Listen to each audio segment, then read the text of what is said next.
안녕하십니까. 김낙곤의 시사본색입니다. 오늘도 이번 한 주 쏟아진 수많은 시사와 뉴스 속에서 우리 삶과 직결된 시사의 본질, 본색을 찾아보도록 하겠습니다.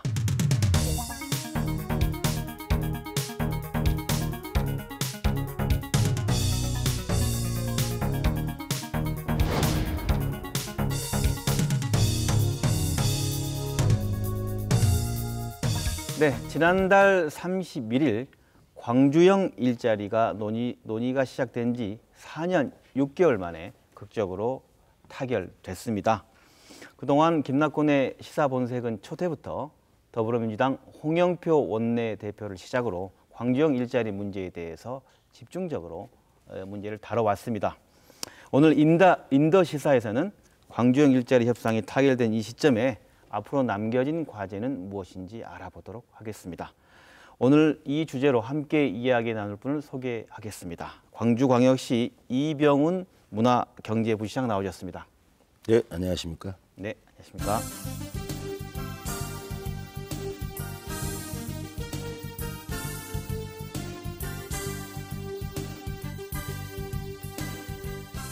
네, 이병훈 부시장님께서는 협상 초기부터 이 광주형 일자리 추진 초기부터 협상을 이끌어 오셨죠?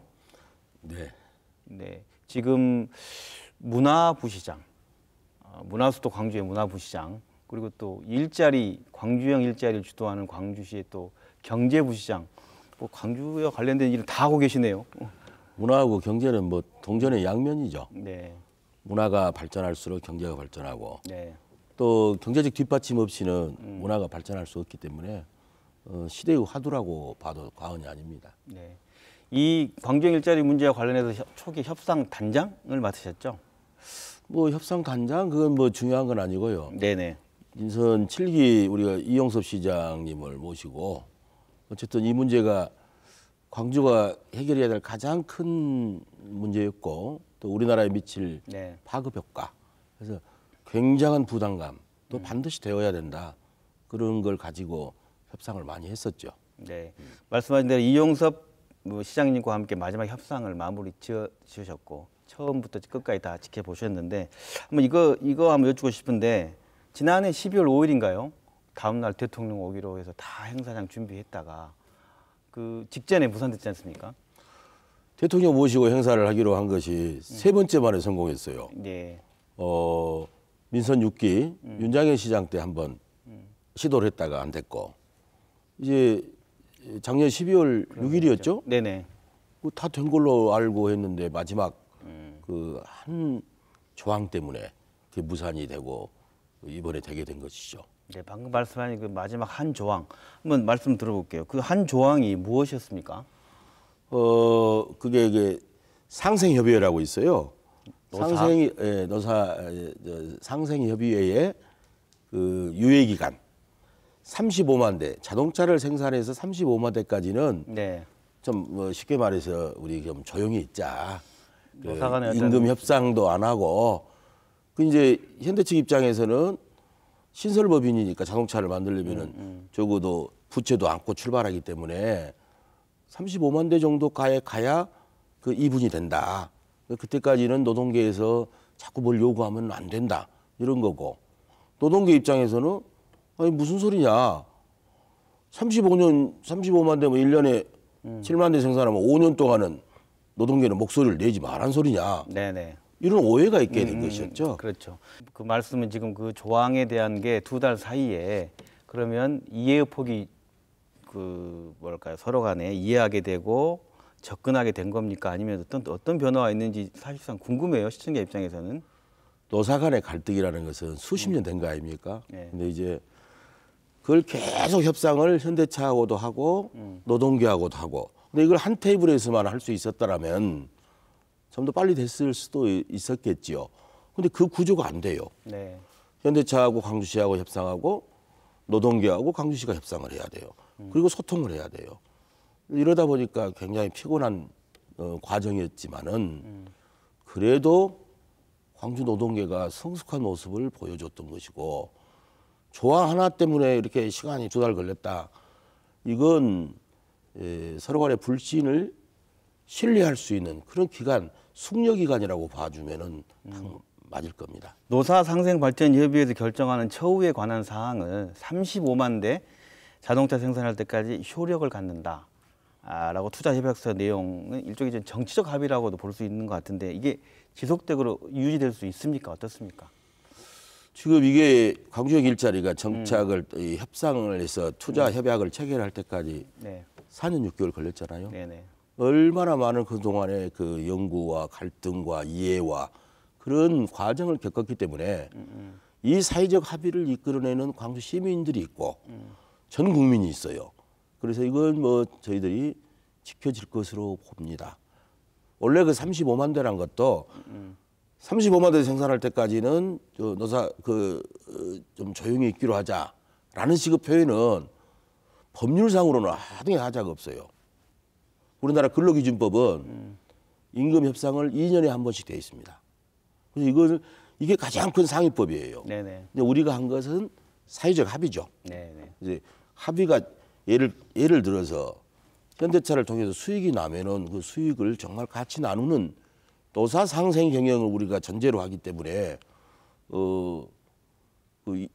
법률상의 하자는 없는데 이 사회적 합의가 중요하다라는 것이죠. 이 본격적인 사업 추진이 앞으로 어떻게 되느냐 간략하게 앞으로 좀 어떤 절차가 진행되는 건지 간략하게 먼저 얘기해 주시고 한번 궁금한 거 여쭙겠습니다. 예, 금년에는 네. 가급적 상반기내에 신설 법인을 설립을 합니다. 네. 법인이 설립되고 법인 설립되기 전에 일단 투자자를 모집을 할 거 아닙니까? 네. 투자자를 모집한 다음에 이 법인을 설립하게 되고 거기에서부터 출발해서 2021년 하반기에는 공장이 문을 열 수 있도록 생산 시작한다는 거죠. 2021년 하반기부터. 그렇죠. 네. 그러면 그 전에 이제 직원도 채용해야 되고 공장도 부지를 매입해서 공장도 지어야 되고 네네. 이런 수많은 과정이 남아 있죠. 네, 그렇군요. 그렇다고 한다면 이제 그 먼저 올 상반기에 법인을 설립하겠다라고 한다면 먼저 이 얘기 먼저 한번 여쭤보고 시작할게요. 시장님께서 강조하신 걸 들어보거나 하면 이게 전 세계에 한 번도 없는 모델이다. 그러니까 독일 같은 경우는 아우토호초는 기업이 나서서 투자를 이끌고 지자체가 지원한 거라면 이건 광주시가 투자의 주체가 돼가지고 하는 건 없는 모델이다 해서 얘기하는데 이거에 대한 또 반대하는 사람들은 이런 모델이 어딨냐. 또 김경진 의원 같은 경우 이제 사회주의 모델이다. 안 된다라고 얘기를 하거든요. 이거에 대해서 어떻게 얘기하실 수 있으십니까? 지금 시대의 최대 화두는 일자리입니다. 네. 젊은 사람부터 나이 든 분들까지 우리가 수명이 연장되다 보니까 일자리가 가장 소중하죠. 네. 그러면 지방자치단체든 국가는 일자리를 만드는 것이 최대의 책무이죠. 그래서 경우에 따라 우리가 간접적으로 지원을 해서 하는 경우도 있지만은 네네. 이번 경우는 시가 직접 주체가 돼서 나가는 거기 때문에 독일도 이런 사례가 없고 네. 일본도 이런 사례가 없습니다. 그래서 가보지 않은 길이라고 볼 수 있는데 이건 우리가 세계 최초 모델이라고 할 수 있죠. 그래서 이것은 우리 시에서도 앞으로 법인이 설립해서 잘 돌아갈 수 있도록 최선을 다하겠지만은 많은 분들이 도와주셔야 돼요. 네. 도와주셔야지. 왜냐하면 이게 일자리를 만들어내고 이게 생산성이 높아질수록 일자리가 더 확대될 거 아닙니까? 저는 또 이런 의미가 있어요. 지금 자동차에서 출발을 했는데 네네. 현대자동차 솔직히 말해서 재벌 기업들이 광주에 투자를 합니까? 우리는 민주주의를 성취한 자부심을 갖고 있는 네네. 곳인데 전국적으로 보면은 저평가를 받고 있어요. 그리고 두려운 도시, 죄송합니다. 강성 이미지가 남아 있는 거죠. 네. 근데 이번에 어찌됐든 현대자동차가 이렇게 위탁 생산을 해서 완성차 공장이 만들어짐으로써 삼성이든 SK든 LG든 광주에서 이런 일이 있었구나. 투자할 수 있는 근거를 만든 겁니다. 그래서 또 하나의 의미가 있다. 이렇게 보는 것이죠. 알겠습니다. 그런 의미로 해석가지고 이제 가보지 않은 길에 대한 미래 비전을 잘 될 수 있을 거다라고 이제 얘기하셨는데 잘 되려고 한다면 하나하나가 이제 잘 준비가 돼야 된다 말씀을 이해되고 그 첫 번째 단계가 이제 법인 설립 말씀하셨으니까 그러면 투자를 받아야 될 거 아니겠습니까? 투자는 지금 앞으로 어떤 계획으로 어떻게 진행되는 겁니까? 투자가 지금 우리가 이제 590억, 광주시가요? 예, 네. 현대차가 530억. 네. 그다음에 나머지를 2,800억을 자기 자본으로 합니다. 네. 나머지 1,680억 정도 이것은 이제 저희들이 투자자를 모집할 겁니다. 재무적 투자자라고 하는데 근데 그 나머지 그 1,600억인가요? 이것은 그럼 어떻게 투자를 받는 겁니까? 자기 자본.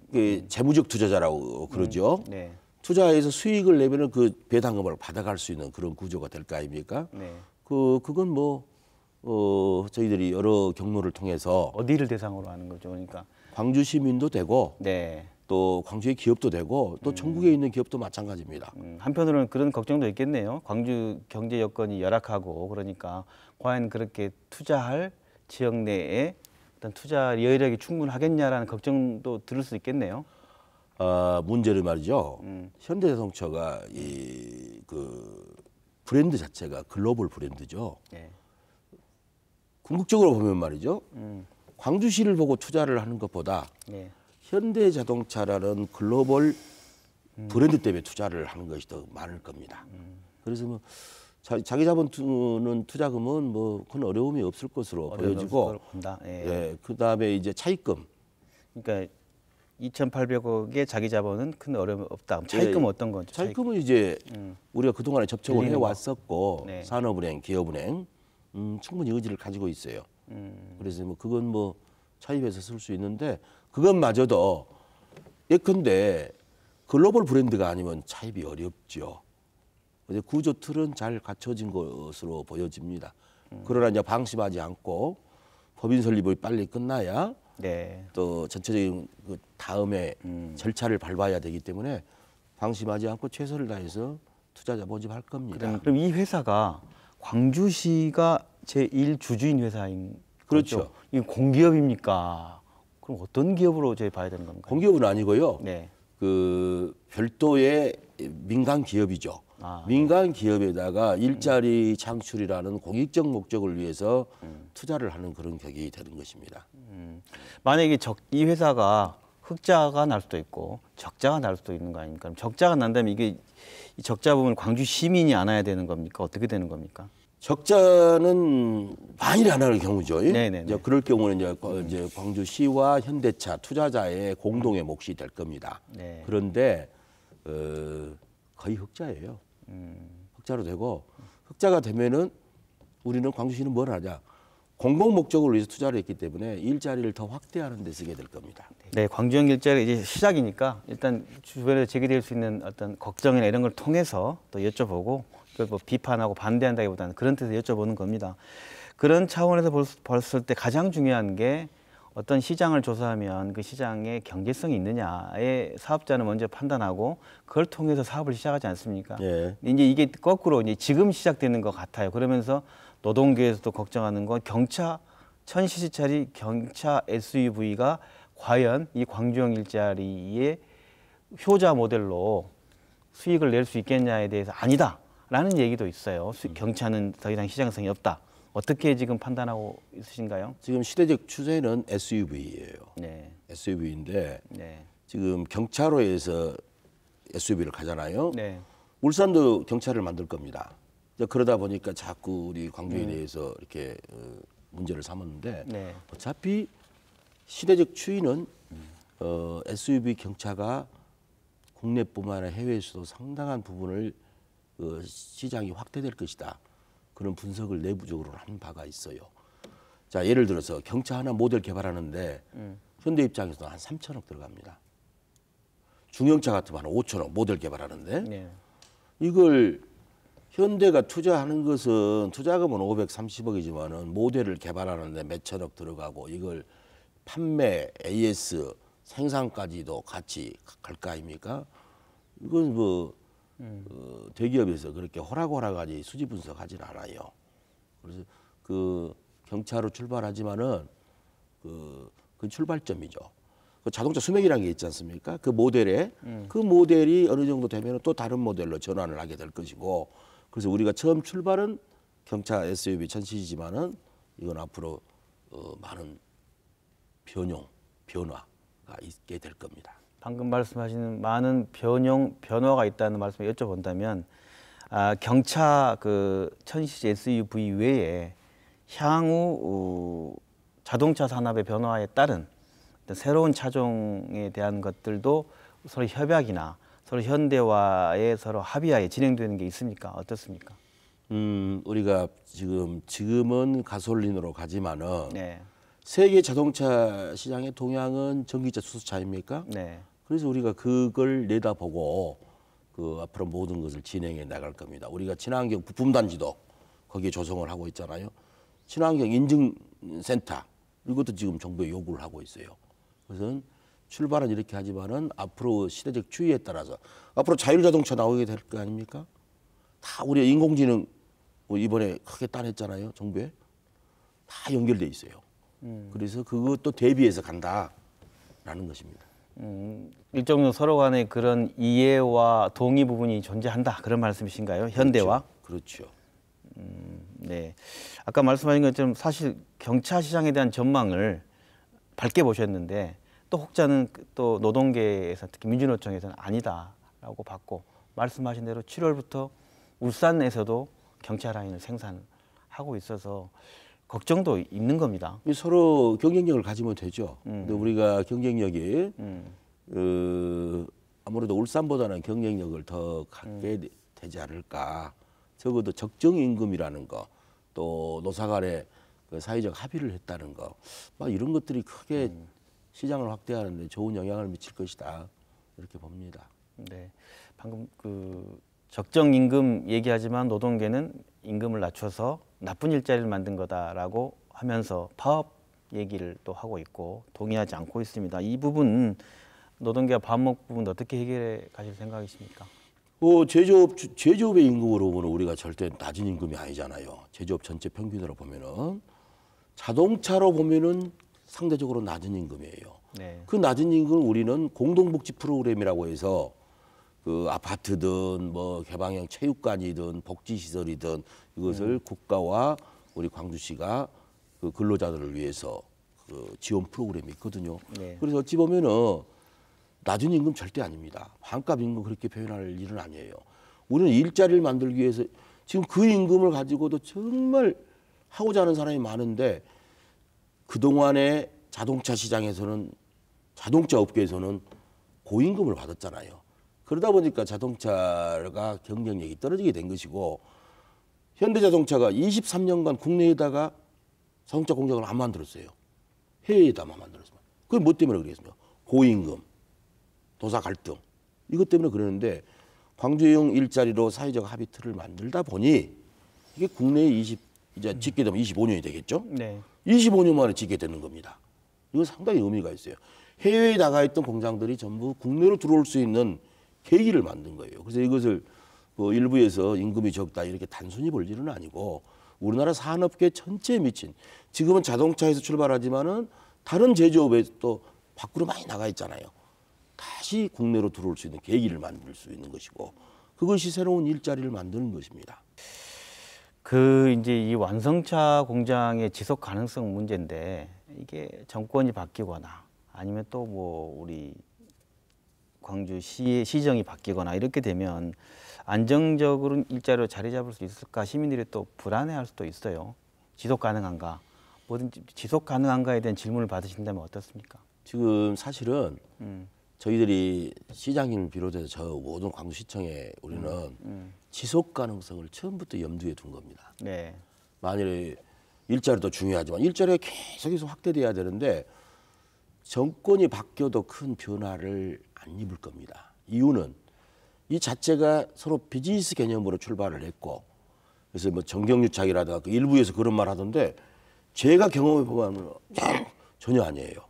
그래서 우리는 끊임없이 지속 가능성에 염두에 두고 그러면 이제 완성차만 공장만 중요한 게 아니죠.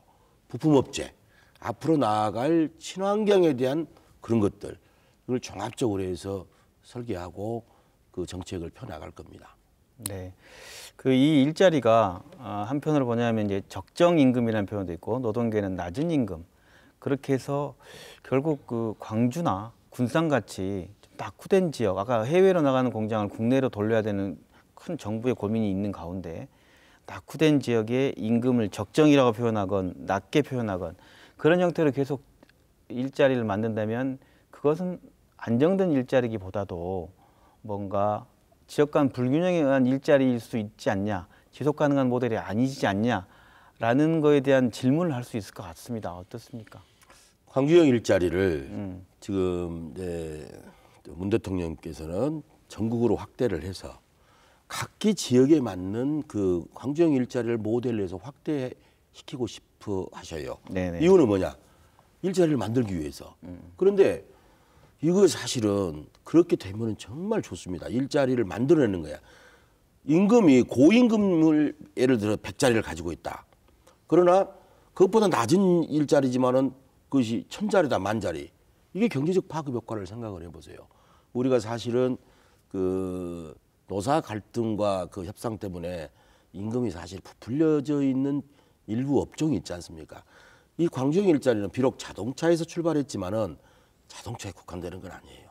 일반 제조업에도 확대가 될 수 있어요. 네. 이런 사회적 합의의 틀을 그 지역 특성에 맞게 해 나간다면은 정말 해외에 나가 있던 기업들 들어오게 되고 또 일자리 만들어내고 대기업이 저 회사 유보금이 뭐 거의 뭐 800조 1000조 된다는 거 아닙니까? 투자를 안 하잖아요. 투자할 수 있는 계기를 만들어주는 것이고 이렇게 볼 수 있는 겁니다. 네, 그래서 그 광주시가 이번에 광주형 일자리 타결을 계기로 결국 그러면 더 나은 일자리로 이게 지속 가능한 일자리로 그리고 뭐 어떤 낙후된 지역에 설치된 공장의 문제가 아니라 우리나라 전체적으로도 가장 선망하는 일자리로 만들어내는 것까지 완성시켜 나가야 되지 않겠습니까? 그렇죠. 그 비전을 어떻게 계속 이어가실 생각이십니까? 경쟁력이죠. 네. 결국은 기업의 경쟁력 그 자체가 일자리를 만들어내고 더 나은 일자리를 만들어냅니다. 지금 우리 사회적 합의 틀 중에 노사 상생 경영이라는 게 있어요. 노사 상생 경영이라는 것은 옛날처럼 노하고 사가 완전히 분리된 게 아니라 회사에서 수익을 많이 내면은 그 수익이 많이 난 만큼 근로자 노동자들에게 돌려주는 이렇게 돼 있거든요. 그래서 지금 현대 자동차의 임금 구조는 세계에서 경쟁력이 가장 낮습니다. 우리 독일이나 일본 자동차에 비하면은 마진이 고임금 때문에 마진이 굉장히 박하거든요. 그래서 매출이 줄어드는 거죠.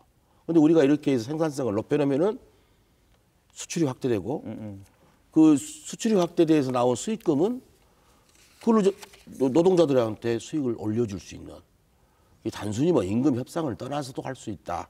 이 사회적 합의 틀을 전제로 해서 신뢰가 지속된다면 우리는 그런 모델을 기대하는 것입니다. 네. 지금 그 광주형 일자리에 대해서 쭉 들어봤습니다. 시민들에게 만약에 당부하고 싶은 말씀이나 있다면 한 말씀 해주시죠. 광주형 일자리가 이제 시작인데 정말 많은 애정을 주셔서 감사한데 애정을 주신 김에 이게 정말 지속 가능한 구조를 갈 수 있도록 그 건전한 비판과 격려 이거 중요합니다. 이 일은 시청만 하는 일이 아니에요. 우리 광주 시민이 똘똘 뭉쳐서 민주주의의 고장이 이제 산업 평화를 달성한 노사 상생의 도시라는 새로운 우리가 지위를 획득해야 됩니다. 광주는 정말 살만한 곳이구나. 이런 시민의 자긍심이 가지실 수 있도록 끊임없이 격려해 주시기를 부탁을 드립니다. 지금까지 광주형 일자리 타결과 향후 과제라는 주제로 이병훈 광주광역시 문화경제부시장과 함께 이야기 나눴습니다. 고맙습니다. 감사합니다.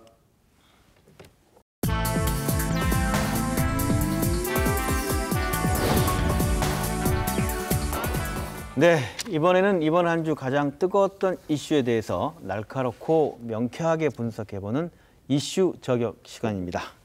오늘은 어등산 관광단지 조성 문제에 대해서 이야기 나눠보도록 하겠습니다. 함께 이야기 나누실 두 분 소개하겠습니다. 광주일보 정치부장이죠. 윤현석 기자 나오셨습니다. 안녕하십니까? 네, 안녕하십니까? 네.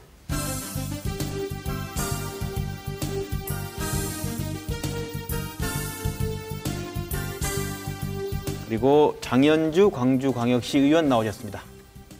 안녕하십니까? 네, 반갑습니다.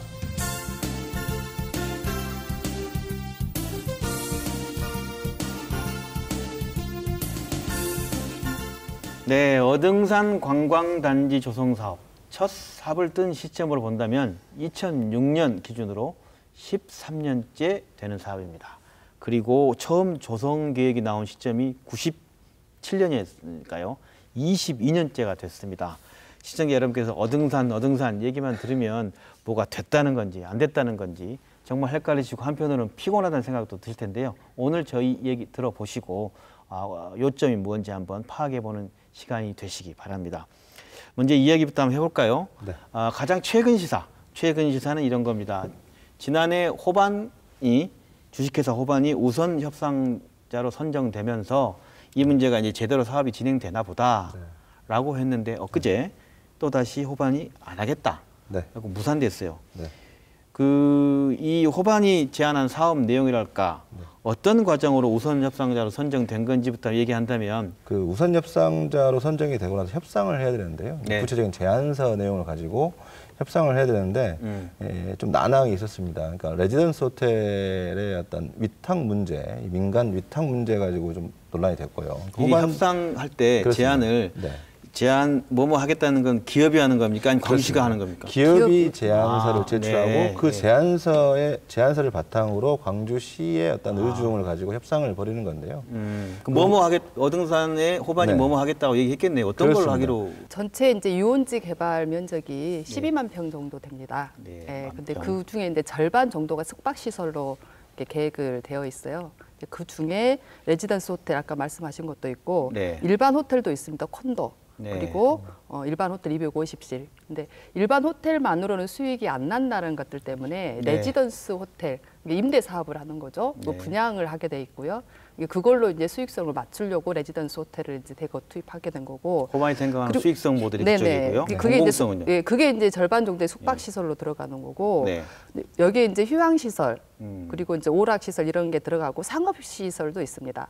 일부 상업 시설이 들어가고 그런데 이제 기타 시설로 이제 공공 시설이라고 들어갔는데 호반 측에서 이야기하는 이 공공 시설이 네. 청년 창업 지원 센터를 만들겠다라는 것이었어요. 청년 창업 지원센터. 네. 청년 창업 지원센터가 공공 시설로 들어오는 게 맞느냐 이게 어느 만큼 고민을 하고 이렇게 계획을 한 건지 저희가 문제 제기를 많이 했었습니다. 그러니까 핵심은 뭐냐면 이 호반의 이 사업 제안서에 문제가 있다고 판단되는 거는 선수익 시설 후 공익 시설이라는 겁니다. 그러니까 일단 수익 먼저 챙겨놓고 네. 그 다음에 이제 공익을 보겠다. 이게 이제 어등산 사업이 계속해서 지금 우여곡절을 겪고 온 가장 큰 원인이 이 기업체가 먼저 들어와서 본인의 이익부터 챙기고 그 다음에 이제 이 공익시설 하다 보니까 이 어떻게 보면 이 공공 자산인 이 어등산이 계속해서 이제 표류를 하게 될 수밖에 없었고요. 네. 사실 이번에 이제 저희들이 좀 이 제안서를 좀 분석을 해봤습니다. 사실 이 제안서 내용을 보면 이제 호반 측에서 투자한다는 금액이 한 1조 600억 원 정도 됩니다. 1조 원대나 됩니까? 예, 1조 엄청난 원대입니다. 금액을 호반 입장에서는 큰 금액이죠. 그렇습니다. 네. 1조 600억 정도 되는데 음. 실제로 본인들이 투자하는 금액은 한 3천억 원이 안 됩니다. 한 2,800억 원 정도. 근데 이제 아까 이제 의원님께서 잠깐 말씀하셨지만 이 레지던스 호텔을 분양했을 때 만약에 분양을 한다. 이렇게 됐을 때는 레지던스 호텔이 1,500실 잡고요. 한 3억 원 잡으면 355, 뭐 4,500억이라는 돈이 나옵니다.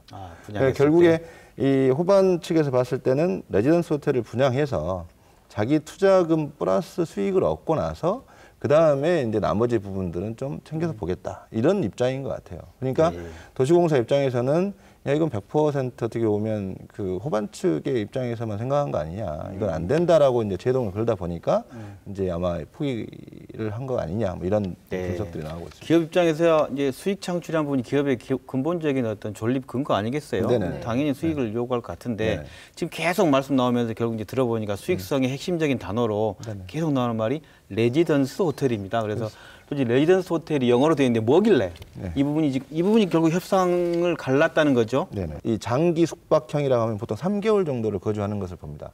그러니까 3개월이 왜 3개월이냐면 이 주민등록법상 3개월 이상 거주하면 네. 이 주민등록을 옮기게 돼 있습니다. 근데 그렇게 하지 않고 지금 3개월 정도 미만에서 이렇게 숙박하는 경우를 이 레지던스 호텔, 장기 숙박형 임대 주거 시설이다. 이렇게 저희들이 부르고 있는데요.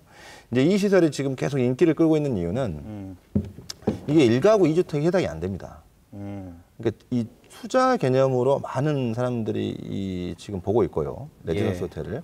특히 이제 서울, 그다음에 제주도 이 두 군데에서는 수요가 있습니다. 분명히 관광객들이 오랜 기간 머물 수 있거든요. 사실 싼 가격에. 그러다 보니까 서울하고 제주도에서는 굉장히 큰 인기를 끌고 있고, 이 광주에 같은 경우에는 야 이거 사실상 그 주택으로 쓰는 거 아니냐? 아파트 아니냐? 예, 아파트 아니냐? 이제 이런 논란이 아파트 나오는 분양하는 거 아니냐? 이 결국 이 얘기인 그렇습니다. 거네요. 예, 핵심은 이제 그 얘기인 거죠. 실제로 이번에 이제 문제를 삼았던 게 도시공사에서 요구한 거를 호반이 받지 못한 건데요. 그 요구가 두 가지였어요. 뭐였냐면 레지던스 호텔 운영 주체를 민간 위탁을 해서 전문 위탁 업체에게 맡겨서 위탁 운영을 해라라는 것이었어요. 쉽게 말해 레지던스 호텔 지어서 네네. 지었는데 운영은 호반이 하지 말고 네. 제3의 어떤 회사를 설립해서 해라. 그런 뜻인가요? 근데 이제 이것은 애초에 호반이 제안서를 낼 때 본인들의 제안서에 그렇게 하겠다라고 적어져 있었던 겁니다. 자기들이 하겠다고 했다고 예, 했었네. 운영 문제는 그런데요. 네. 전문 민간 위탁 업체에게 맡겨서 하겠다라고 했는데 나중에 이것을 하지 못하겠다고 한 거죠.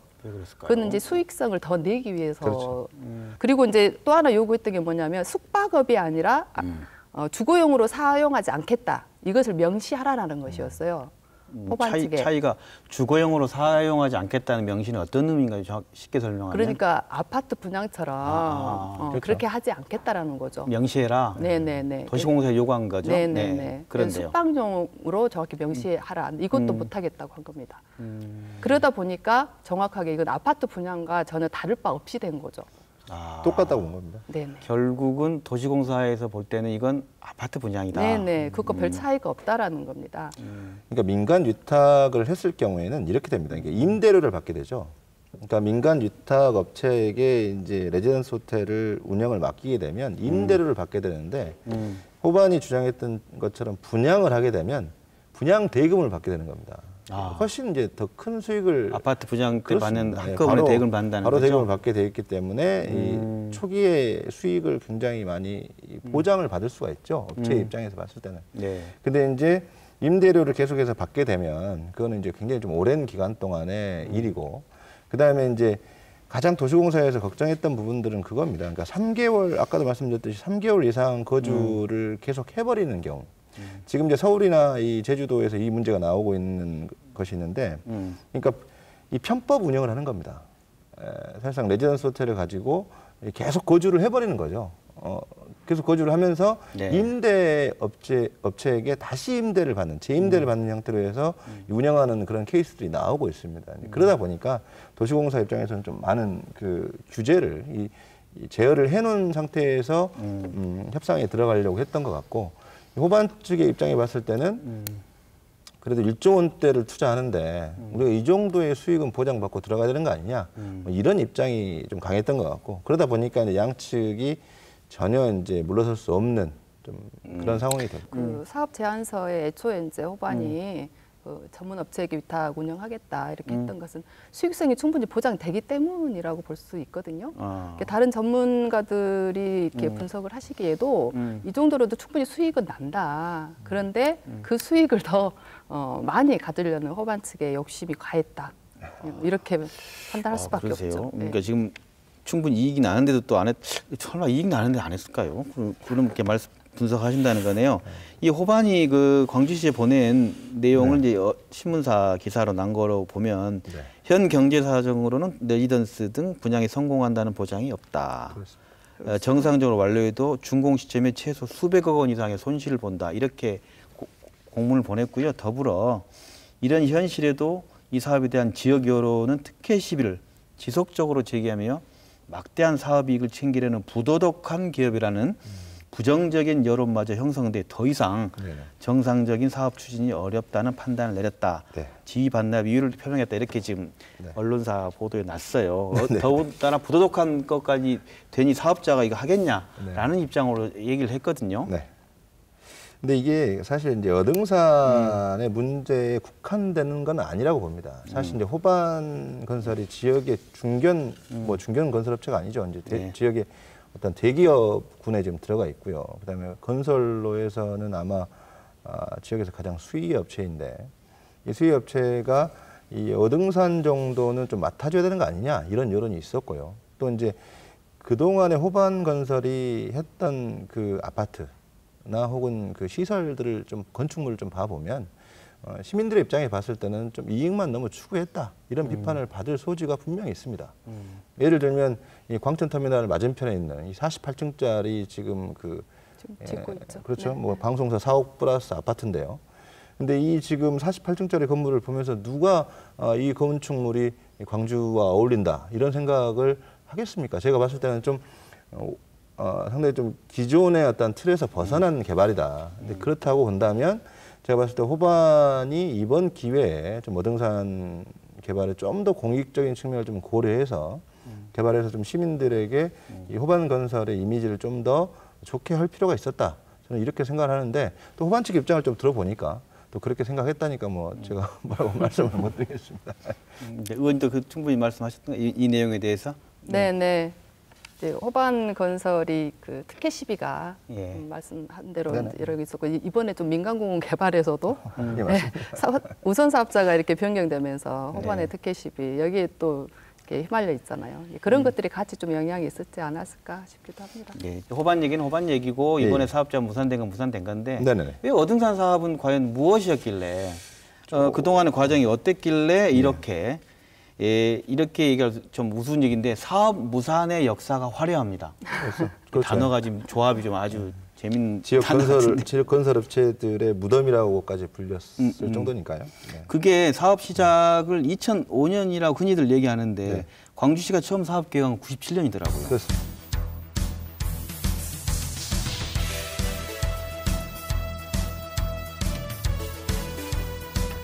그래서 이제 2003년도에 예. 개발 제한 구역이 해제가 됩니다.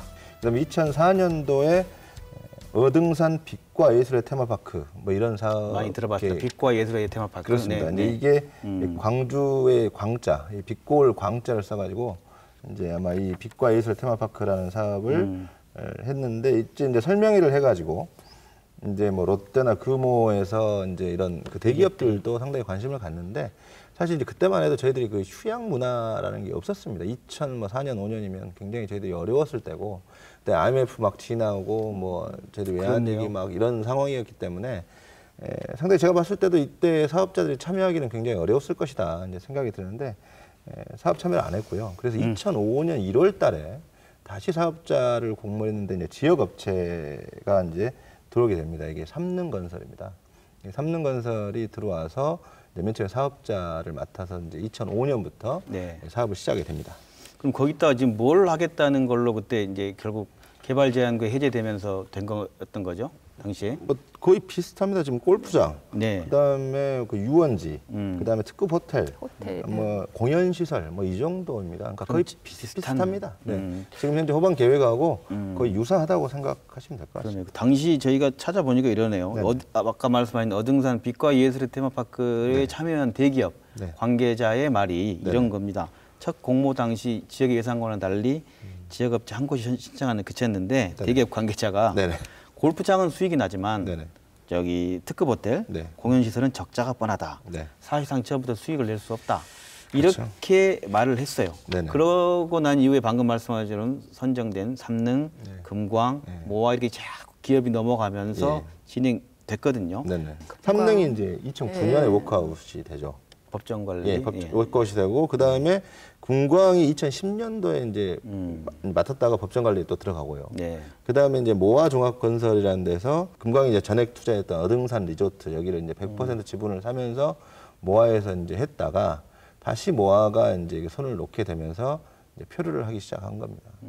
그러네요. 실제 이제 그 불발탄을 제거하는 작업이 3년 동안 지속이 돼요. 그러다 보니까 이 제거 사업에만 이제 매달리다 보니까 다른 개발 사업은 못 하게 되고 이런 과정이 있었던 거죠. 그래서 실제로 이제 기업들이 굉장히 좀 자금난에 시달렸던 것들이 있었던 것 같고 그래서 자꾸 이제 법정 관리에 들어가고 부도가 나고 그러면서 사업자가 계속 이제 바뀌게 됐던 거죠. 네. 말씀하신 게 불발탄 제거하는데 3년 걸리고 그 사이에 주인들은 계속 바뀌어 네. 나가는 과정이었는데 그렇게 됐군요. 근데 애초에 사업자 이렇게 부침을 겪는 동안에 애초에 건설하기로 했던 뭐 관광호텔, 가족호텔, 빛의 뭐 전망대, 예술센터 등은 조성되지 못한 채 27홀 골프장만 남게 된 결국은. 겁니다. 당시에 왜 골프장이 조성되고 이게 어떻게 된 거죠? 이게 이제 아까도 잠깐 말씀드렸는데 이 선 수익 시설을 먼저 하겠다. 이게 이제 굉장히 컸고요. 그러니까 당시에 이제 그 어등산 리조트에서 이제 먼저 이 골프장부터 조성을 하기 시작을 합니다. 이 골프장 조성을 하면서 이제 이게 이제 공사가 완공이 되니까 이거를 이제 우리가 먼저 개장을 하겠다. 선 개장을 하겠다, 골프장. 이게 이제 논란의 화두가 된 겁니다. 2012년도의 일인데요. 2012년도에 골프장을 먼저 개장하겠다는 논란이 벌어지면서 이제 광주시와 갈등도 되고 이 법정 소송으로 들어가게 되는 겁니다. 근데 이제 이 당시에 그 법원에서 중재를 하게 되는데 이 중재 내용이 상당히 좀 그 중재 말씀하시기 전에 네네. 궁금한 게 네. 골프장만 남겨뒀다고 했는데 네. 그러면 원래 이 업체가 부침이 있다 하더라도 네. 광주시가 약속은 네.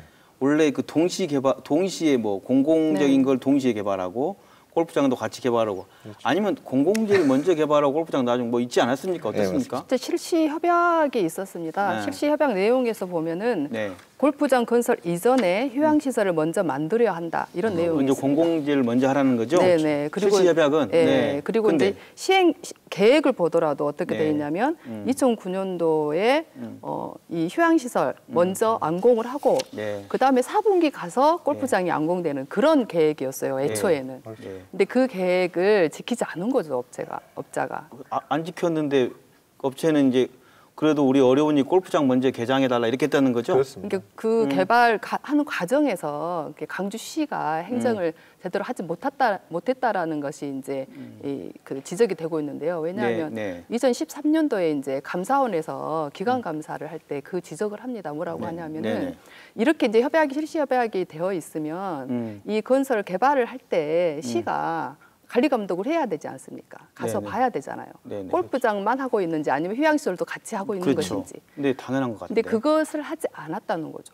여기에 이제 강주시의 책임도 없다 하지 않을 수 없죠. 안 하신 분들 다 어디서 지금 뭐 하고 계신지 모르겠네요. 진짜. 그렇습니다. 네. 이게 일관성도 없었고요. 네. 이제 이 업체가 이제 여등산 리조트가 이제 법원에 소장을 내게 되는 거죠. 왜 또 먼저 이분들이 개장하겠다. 아니 약속 안 지키 시하고 약속 안 지킨 분들이 왜 소장을 내는 건가요? 업자 입장에 봤을 때는 계속 네. 적자가 이제 누적이 되죠. 이제 그러세요. 어찌 됐든 이 새로 만들어진 시설이 있으면 그거 먼저 가동을 하면서 우리가 이 비용을 가지고 다른 걸 하겠다. 지금 이렇게 공공재도 나온 겁니다. 하겠다, 번 그렇습니다. 돈으로. 예. 네, 네. 근데 그것이 지금 이 제대로 또 지켜지지 않은 거죠. 어떻게 그러니까 안 지켜진 건가요? 지금 저희도 2012년에 이제 1차 조정안이라는 게 나옵니다.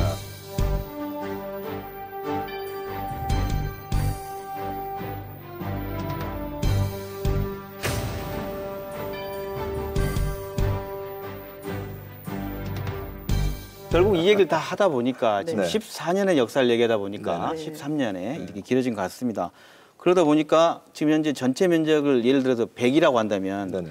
100 중에 27홀 골프장이 한 면적이 154 절반 예, 이상입니다. 절반 이상이죠? 예, 예. 57% 정도 됐어요. 예, 그럼 그렇습니다. 골프장은 어등산 리조트라는 곳이 가져갔네요. 네. 유원지가 한 12만 전체 부지 평 정도 15% 정도 네. 되는 것 같아요. 예, 그렇습니다. 맞습니다. 42만. 그 정도. 네. 지금 그럼 이번에 호반에 제시한 조건은 이 15% 땅 가지고 네. 어떻게 하라는 그런 겁니까? 네, 그렇습니다. 맞습니다. 예. 그 유원지 개발에 대한 계획을 받는 겁니다. 내놓으라는 거죠. 그럼 그동안에 그 100% 땅 중에 85%는 다 어디 가거나 다른 업자에 있고 15% 땅만 남게 된 이 어등산 개발의 과정 네네.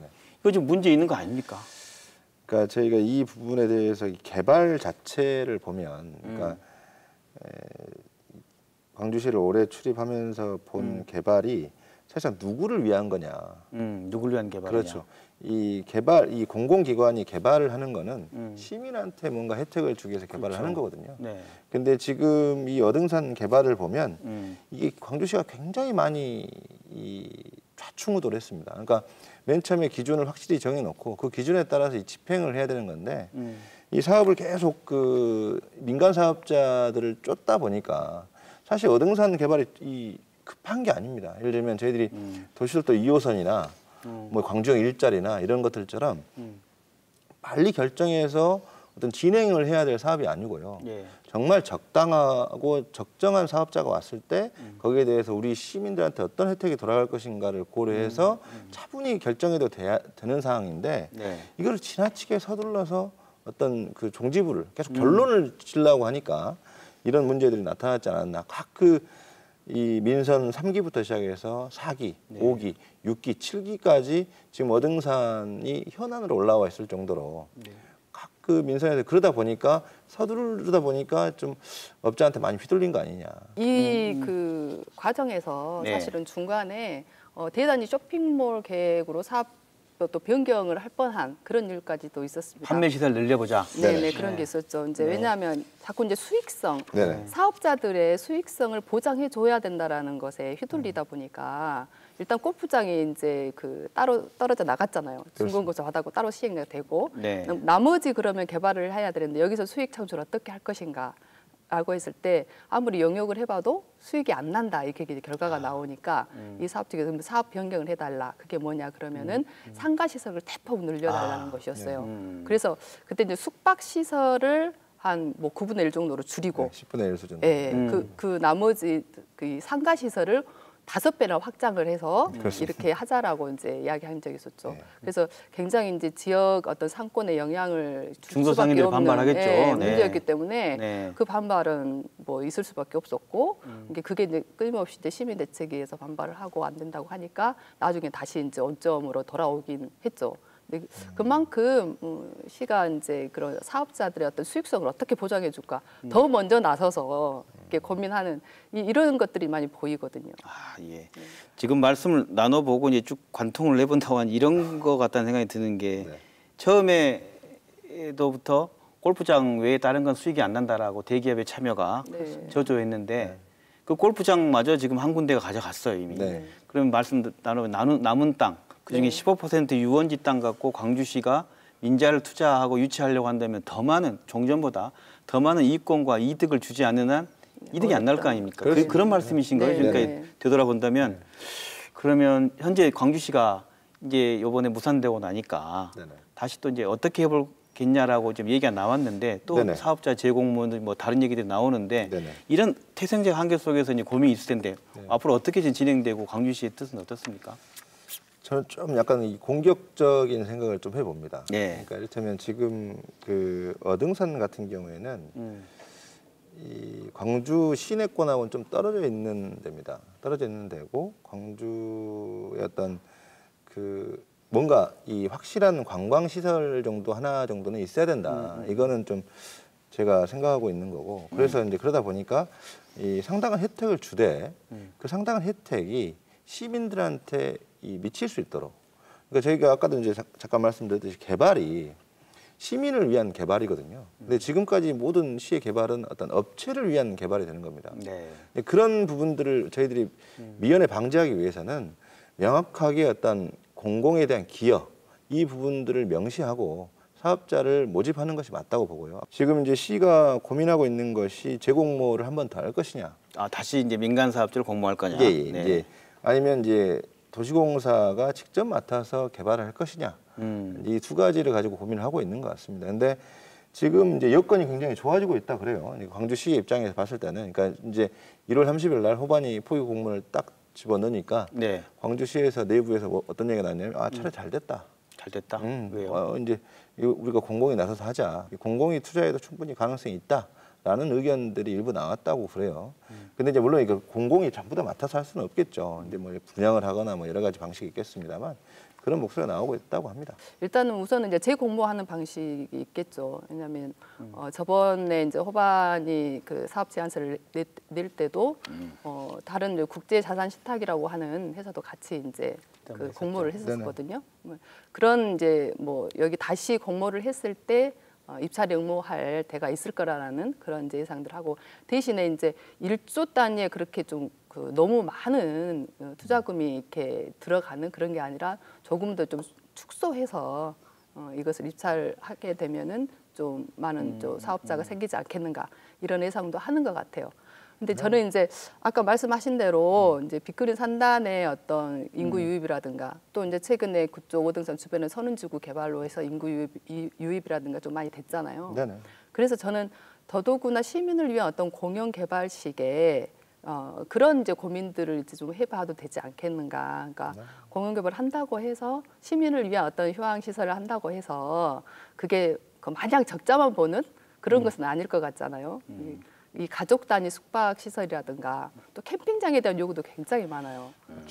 그런 가족 단위의 어떤 시민들이 쉴 수 있는 공간을 잘 조성을 한다라면 충분히 수익성까지도 볼 수 있는 그런 공영 개발할 수 있지 않을까 그런 생각도 합니다. 네. 그 광주형 일자리가 되니까 어등산이 괜찮을 것 같으니까 또 그것도 괜찮을 것 같다 생각을 하면서도 또 한편으로는 기업이 뭐 광주형 일자리 타결될지 몰랐을까? 네. 그 정도는 다 기업이 예측하고 있는데도 이제 안 한다고 나갔던 문제도 있지 않냐 생각도 듭니다. 이게 어등산 관광단지 조성에 들어가는 행정력도 상당합니다. 그래서 그렇죠. 광주 시민들이 꼭 필요한 사업인가? 이게 사회적 합의가 이루어진 거로 봐야 되는가에 대한 걸 한번 끝으로 한번 서로 생각해봐야 할 것 같아요. 어떻습니까? 저는 좀 공개하는 것이 좀 필요하지 않나. 공개, 이 개발 계획이 네. 제안서가 저는 업체하고 이렇게 그 시하고 짬짬이 해서 이렇게 하는 개발은 아니고 네. 더 이상 좀 이런 제안서가 들어오면 시청 광장에다가 공개도 하고 네. 또 여러분들이 알 수 있게끔 이렇게 보여주는 것도 저는 좋다고 보고요. 지금 계속 면적은 계속 줄어들었고 그 면적이라는 것은 사실 광주 시민의 전체 재산입니다. 전체 재산인데 그 재산이 이제 뭐 슬그머니 하나씩 없어지다가 지금 이 정도 남아 있는 거거든요. 그러면 저는 이거라도 시민들이 도대체 이것이 개발됨으로 해서 나의 삶이 광주 시민의 어떤 전체적인 어떤 삶의 질이 얼마큼 좋아지느냐 이런 부분들을 판단할 수 있도록 시가 명확하게 기준을 제시해야 한다고 봅니다. 네, 뭐 시민들이 합의 말씀을 하셨는데 사실 이제 민선 7기 들어서 해결해야 될 오래된 해묵은 개발 사업이 이제 2개 있었습니다. 도시철도 2호선 그리고 이제 어등산 관광 개발 단지 뭐 이런 거였는데 사실 이제 도시철도 2호선은 모든 시민들이 이제 날마다 어떤 교통 체증이라든가 이런 것들 문제가 있기 때문에 피부로 어떤 이 문제를 어떻게 할 것인가에 대해서 굉장히 관심 있고 또 필요하다라는 또 여론도 많이 있었고 이제 이런 게 있었는데 어등산 관광 개발은 시민들이 과연 그만큼 체감을 하는 문제인가 한번 생각을 해볼 필요가 있어요. 네. 이게 사실 제가 보더라도 그 근거지에 살고 있는 그런 해당 지역의 주민들이라든가 부동산업자 이분들의 목소리는 굉장히 빨리 개발해야 된다 이렇게 높지만 나머지 시민들 같은 경우 그렇게 큰 필요성을 못 느끼거든요, 사실. 네. 그렇기 때문에 저는 좀 천천히 시민들을 위한 어떤 공간으로서 어떻게 활용하면 좋겠는가 이것을 그리고 또 수익성과 공익성을 어떻게 좀 잘 결합할 수 있는가 이것을 충분히 수기할 시간이 있다고 보거든요. 이게 급하게 서두를 문제는 아니기 때문에 저는 충분히 그런 것들을 좀 수기할 수 있는 시간을 가지고 말씀하신 대로 시민들의 의견들을 좀 들으면서 이게 좀 개발이 되었으면 좋겠다는 생각입니다. 이 시점에 맞는 개발과 보존 방식은 무엇인지 생각해보고 그래도 답이 안 나오지 않는다면 후손들에게 그 지혜를 묻고 남겨두는 것도 하나의 방법이 아닐까 생각해 봅니다. 오늘 시청해주신 여러분 고맙습니다. 두 분 감사합니다. 감사합니다. 고맙습니다. 네.